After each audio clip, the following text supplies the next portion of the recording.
في الطبيعة مش دايما اللي شكله أقوى بيكون هو القوي فعلا. أحيانا كائن صغير جدا ممكن يتحول في خيال البشر لأسطورة، وفي الواقع لمعركة بقاء حقيقية.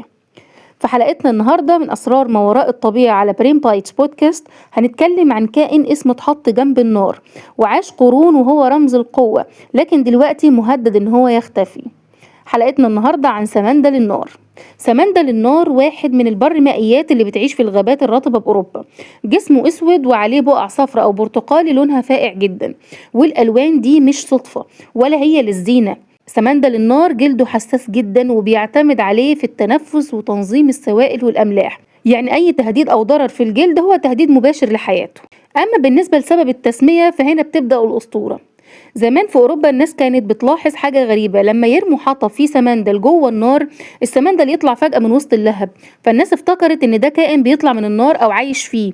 لكن الحقيقة كانت أبسط من كده، إن السمندل مستخبي في خشب رطب، وأول ما النار بتولع جسمه بيكون بارد ومبلول فبيقدر يستحمل الحرارة لثواني.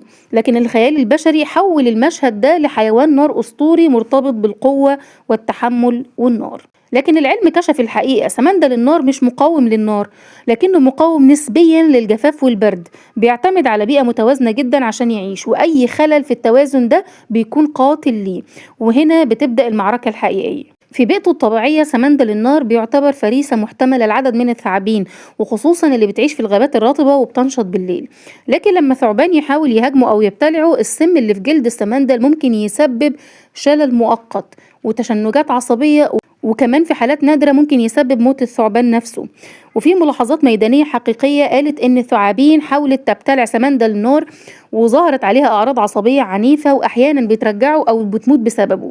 عشان كده ألوانه اللي هي الصفراء والسوداء مش للزينة زي ما قلنا، دي تحذير صريح إن هو مش وجبة سهلة أبدا.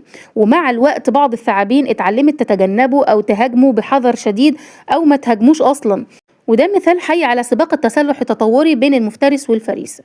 رغم كل الدفاعات اللي عند سمندل النار إلا إنه بقى قدام عدو أخطر من أي ثعبان. العدو ده بيكمن في مرض اسمه بيسال. المرض ده عبارة عن فطر قاتل بيصيب جلد السمندل وبيدمر قدرته على التنفس وتنظيم السوائل. ومن وقت اكتشافه في هولندا انتشر في أوروبا الغربية وضرب مجموعات في بلجيكا وغرب ألمانيا، وظهر حتى في حالات معزولة في أسبانيا. والنتيجة كانت انخفاضات حادة في أعدادهم، ومناطق كانت مليانة سمندل بقت فاضية. لكن جبال إيفل كان في أماكن سمندل النار معروف بوجوده فيها تاريخيا، والحقيقة إنه اختفى، وده معناه إن المرض ده ممكن يكون ضرب المناطق دي قبل ما العلماء يلاحظوه أصلا. والانخفاض في الأعداد حصل في صمت، ورغم إن بعض المواقع لسه فيها أعداد قليلة، وفي حالة واحدة بس هي اللي حصل لها تعافي من المرض ده، وده معناه إن الخطر لسه قائم. سنة 2023 الاتحاد الدولي لحفظ الطبيعة قرر ينقل سمندل النار من الكائنات الأقل تهديدا للمعرضة للخطر. يعني كائن كان باين إنه مأمن نفسه كويس، اكتشفنا فجأة إنه على حافة خطر حقيقي. قرار بيعكس حقيقة مرة، إن كائن عاش قرون ممكن يختفي في جيل واحد.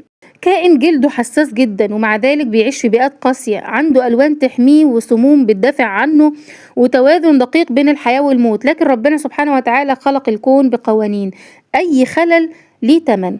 فطر مجهري غير مرئي قدر يهدد حياة كائن ارتبط في خيال البشر بالنار والقوة. ودي تذكرة إن القوة مش في الحجم ولا في الأسطورة، لكن في التوازن الدقيق اللي ربنا سبحانه وتعالى خلقه بإحكام مذهل. سمندل النار مش كائن أسطوري بيطلع من النار، هو كائن حقيقي بيحارب عشان يفضل موجود. والسؤال هنا مش ليه اسمه سمندل النار، السؤال الأهم هل هنقدر نحافظ على التوازن قبل ما الأسطورة تختفي للأبد؟ وبكده تكون خلصت حلقتنا النهاردة من برين بايتس بودكاست. لو عجبتكم الحلقة ما تنسوش تعملوا لايك وشير وسبسكرايب. كنت معاكم آية عفيفي، واشوفكم إن شاء الله في حلقة جديدة قريب.